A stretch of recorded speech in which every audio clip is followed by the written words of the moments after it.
नमः हरे हराये नमः। हरे कृष्णा। आज हम भगवद गीता अध्याय 5 श्लोक नंबर 19 सीखेंगे। चलिए शुरू करते हैं। इहैव तैरजितः सर्गो येषां साम्ये स्थितं मनः निर्दोषं हि समं ब्रह्म तस्माद् ब्रह्मणि ते स्थिताः। हम इसे धीरे धीरे बोलकर समझते हैं। इहैव तैरजितः सर्गो येषां साम्ये स्थितं मनः निर्दोषं हि समं ब्रह्म तस्मात् ब्रह्मणि ते स्थिताः। अब हम इसे फिर से गाते हैं। इहैव तैरजितः सर्गो येषां साम्ये स्थितं मनः निर्दोषं हि समं ब्रह्म तस्माद् ब्रह्मणि ते स्थिताः। अब हम देखते हैं भगवान श्री कृष्ण इस श्लोक में हमें क्या बता रहे हैं। जिनके मन एकत्व तथा ममता से में स्थित हैं, उन्होंने जन्म तथा मृत्यु के बंधनों को पहले ही जीत लिया है। वे ब्रह्म के समान निर्दोष हैं और सदा ब्रह्म में ही स्थित रहते हैं। हरे कृष्णा। अब हम प्रभु जी से इस श्लोक के बारे में और अच्छे से समझते हैं। हरे कृष्णा। तो भगवान श्री कृष्ण जब कुछ बात बताते हैं तो उसके साथ में उसका लाभ और हानि भी बताते हैं। तो यहाँ पर भगवान श्री कृष्ण बता रहे हैं कि जब वैसा पूर्ण ज्ञान प्राप्त करते हैं तो उसका क्या लाभ होता है। तो यहाँ पर भगवान ने दो प्रमुख लाभ बताए जब हम समदर्शी की तरह कार्य करते हैं। तो पहला बोला जितः सर्गो। इसका क्या मतलब हुआ? जन्म और मृत्यु का जो बंधन है उसको जीत सकते हैं ऐसे व्यक्ति जिनका मन समभाव में स्थित है। और ऐसा नहीं है कि पता नहीं शरीर छोड़ेंगे तब प्राप्त होगा। तो इस बात को ध्यान देते हुए भगवान बोलते हैं इह एव, इसी जन्म में ही हम इस संसार के बंधनों पर विजय प्राप्त कर सकते हैं। तो ये पहला लाभ है। तो इसमें कोई लोग सोचेंगे जी इसमें लाभ क्या है, समझ में नहीं आ रहा। तो जैसे कोई व्यक्ति अगर जेल में बंद है तो क्या वो खुश रह सकता है? नहीं रह पाएगा। क्यों? उसके हाथ पांव बंधे हुए हैं, वो कुछ कार्य करना चाहे तो नहीं कर सकता, बाहर निकल घूम फिर नहीं सकता, अपनी इच्छा से खा पी नहीं सकता। तो क्या है? वो बंधन के अंदर है। और जब तक वो जेल के अंदर रहता है तब तक वह सुखी नहीं रह सकता। हम जब भारत भी जब गुलाम था अंग्रेजों के तो कितना कठिनाई थी, हर जगह पर शोषण होता था, अत्याचार होता था। तो जब उस गुलामी से मुक्ति मिली तो बहुत आराम मिला। ऐसे ही हम सब इस कर्म बंधन में फंसे हुए हैं और इसीलिए इस संसार में दुख पाते हैं। अब कहीं बोलेंगे जी हमारे तो जीवन में कोई दुख नहीं है, आराम से उठते हैं, खाना पीना खाते हैं, हमारे पतिदेव जाके ऑफिस में काम करके आते हैं, पैसा आता है, कोई चिंता ही नहीं, शरीर स्वस्थ है, सब बढ़िया है। बहुत ही बढ़िया अगर ऐसा है तो, पर इसकी कोई गारंटी नहीं है कि आने वाले पल में दुख नहीं होगा। ये संसार बनाया गया है एक स्पेशल तरीके से और इसीलिए इसको बोला गया है दुखालय। ये दुख का सागर है, यहाँ पे दुख आपको आता रहेगा। अगर दुख नहीं मिल रहा है तो क्षणिक थोड़े समय के लिए रुका हुआ है, और जिनके जीवन में दुख है तो उनको पता है कि बहुत कष्टमय जीवन है।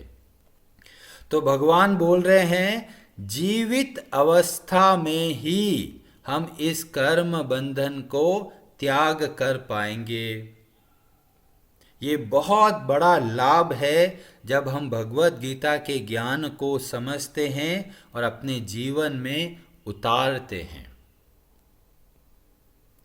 और दूसरा लाभ क्या बताया? तस्माद् ब्रह्मणि ते स्थिताः।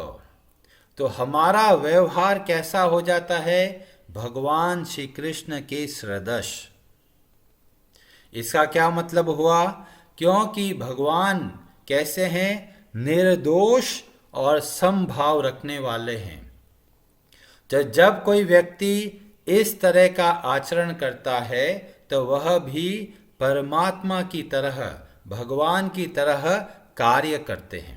तो यहाँ पर निर्दोष की परिभाषा प्रभुपाद जी अपने तात्पर्य में बताते हैं कि भगवान निर्दोष है क्योंकि वे आसक्ति अथवा घृणा से रहित है। जब हम कार्य राग और द्वेष से रहित होके करते हैं, जब हम कार्य नरक के 3 द्वारों को छोड़कर करते हैं। नरक के 3 द्वार कौन से हैं? काम, क्रोध और लोभ। जब इन 3 कारणों से मुक्त होकर फिर हम जो भी कार्य करते हैं वह निर्दोष कहलाएगा। अभी जैसे कई कहेंगे कि क्रोध के बिना, क्रोध आएगा तो गलत कार्य की प्रेरणा मिलती है, लोभ आएगा तो गलत कार्य की प्रेरणा मिलती है, और काम वासना आएगी तो गलत कार्य की प्रेरणा मिलती है। तो अगर इन तीनों से मुक्त होकर कार्य करते हैं तो हम इस जीवित अवस्था में भी इस संसार के बंधनों से ऊपर उठ सकते हैं। भगवान श्री कृष्ण इस भूमंडल पे आए, इतनी सारी लीलाएं करी, पर उनको कभी पाप नहीं लगा। क्यों? क्योंकि वे निर्दोष है। उनके सारे कार्यों में मुख्य भाव क्या है? सेवा का भाव है, अपनापन का भाव है।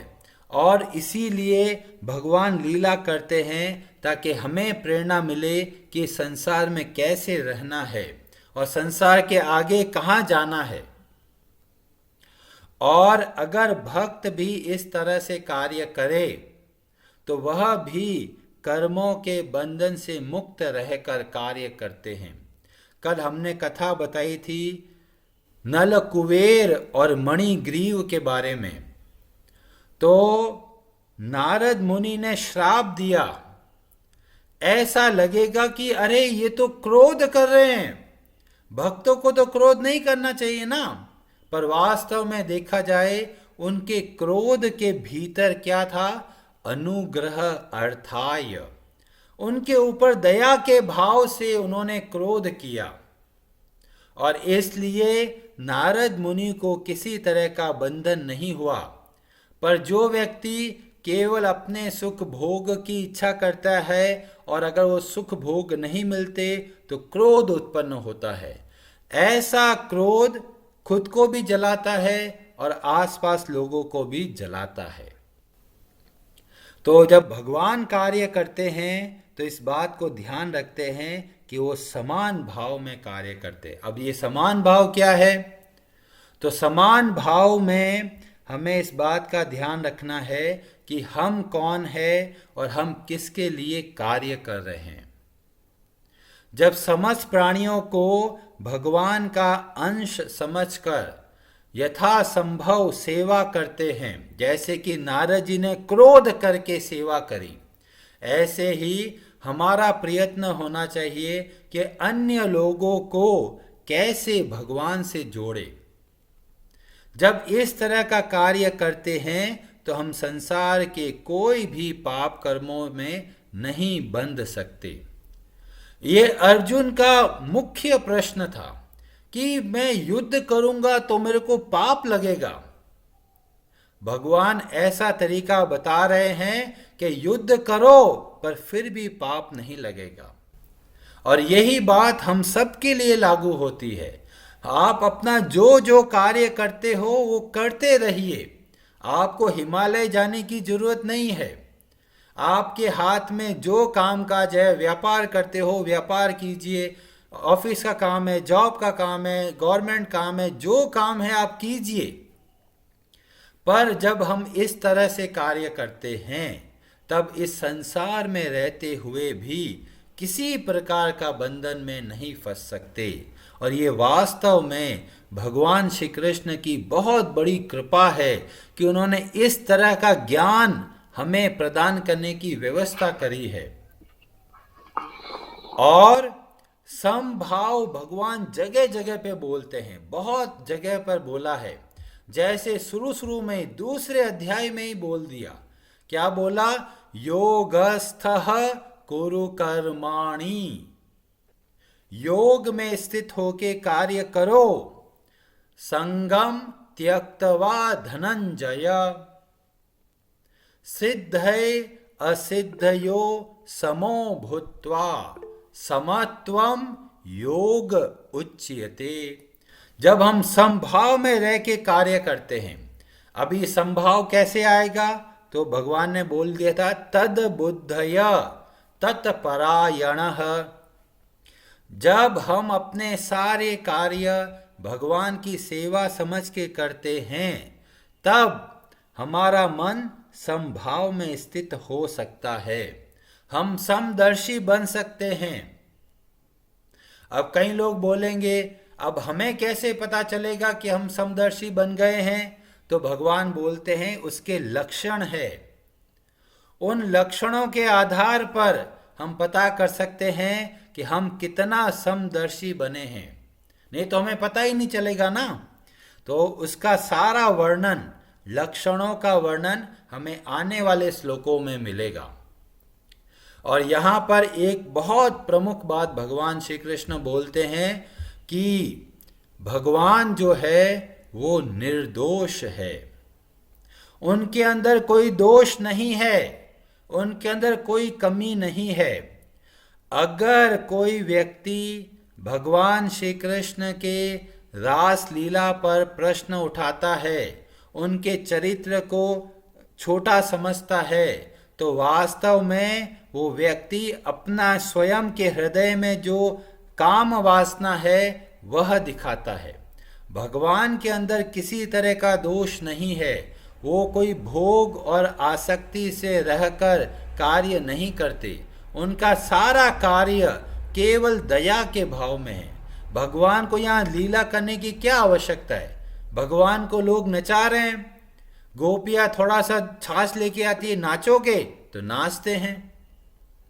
भगवान को नाचने की आवश्यकता नहीं है। भगवान बताते हैं अहम भक्त पराधीनो, मैं भक्तों के अधीन हूं। और ये पूरा संसार, ये पूरा ब्रह्मांड सब के सब मेरे अंश हैं। जो बेचारे भटक गए उनको मार्ग बताने के लिए भगवान इस धरा पे आते हैं, लीला करते हैं, हमें प्रेरणा देते हैं कि इस संसार में कैसे खुश रह सकते हैं, और आगे का मार्ग बताते हैं कि हमारा वास्तविक स्थान कहाँ है। तो इतनी दया करते हैं भगवान के अपने भक्तों को भेजते हैं कि जाओ, जगह जगह पे लोग फंसे हुए हैं, ब्रह्मांड भ्रमिते कोनो भाग्यवान जीव, गुरु कृष्ण प्रसादे पाए भक्ति लता बीज। बड़ी मुश्किल से हमें भगवान की भक्ति के बारे में पता चलता है, और जिनको पता चलता है वे बहुत बहुत भाग्यशाली है। उनका भाग्य का उदय हो गया, क्योंकि न जाने कितने जन्मों से, न जाने किस किस की सेवा में पूरा जीवन व्यतीत कर दिया। अब जाके पता चला कि हमारे जीवन का मुख्य उद्देश्य है भगवान की सेवा करना, भगवान के लिए कार्य करना। तो हर श्लोक से हमें ये समझना है कि हमको क्या करना है, हमारे जीवन में क्या परिवर्तन लेके आना है। थोड़ा थोड़ा बदलाव लेके आइए। सत्संग का यही लाभ मिलेगा जब हम उसको अपने जीवन में उतारेंगे। कथा आप लोगों ने बहुत सुनी होगी, बचपन से न जाने कितने सत्संग किए होंगे, पर सत्संग का लाभ नहीं ले पाते, क्योंकि हम सुनते हैं और उसी कानों से बाहर निकाल देते हैं। पर जब हम कुछ सुनते हैं, उसके अनुसार जीवन में बदलाव लेके आते हैं, तो हमें उस लाभ का, उस जो भी फल है वो हमें पूर्ण रूप से प्राप्त होता है। तो हमें यथासंभव अपने हर कार्य को भगवान से जोड़ के करना है। जो कोई भी कार्य करते हो, आप आरंभ में पहले बोलिए, भगवान श्री कृष्ण आपकी सेवा के लिए कार्य कर रहा हूं, और कार्य होने के बाद में भगवान ये इसका जो भी परिणाम मिले आपको समर्पित हो। श्री कृष्णम अर्पणम संपूर्णम, सब कुछ भगवान को समर्पित।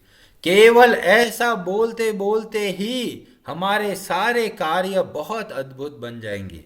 रामायण में जगह जगह पे वर्णन आता है, सुमिरी रघुबर, अंगद जाते हैं लंका तो पहले भगवान का स्मरण करके जाते हैं। जो भी कार्य करो पहले भगवान को स्मरण करके कीजिए। घर से बाहर निकलो, भगवान को याद करके फिर बाहर निकलिए। घर में आए तो भगवान का नाम लेके उतरिए। रास्ते में चले, जहाँ मौका मिले वहाँ भगवान को याद कीजिए। कभी किसी गरीब व्यक्ति को देखें तो उनको देखकर भगवान से प्रार्थना करें कि भगवान, बेचारे संसार में कितने लोग दुखी है, आप कृपा करके इनको अपनी शरण में लीजिए। ऐसी प्रार्थना करने से हमें बहुत लाभ मिलेगा, क्योंकि हम हर समय भगवान का ही स्मरण कर रहे हैं, और साथ में जिनके लिए प्रार्थना कर रहे हैं उनको भी भगवान व्यवस्था करेंगे और वह भी भगवान से जुड़ेंगे। तो इस तरीके से थोड़ा थोड़ा जीवन में बदलाव लेके आइए, और तब आपको महसूस होगा ये कितना अद्भुत ज्ञान भगवान श्री कृष्ण हमें दे रहे हैं। ये एक सूर्य के सदृश हमें ये ज्ञान हमारे भीतर के अंधकार को नष्ट कर देता है। हरे कृष्णा जी, आप सबका बहुत बहुत धन्यवाद।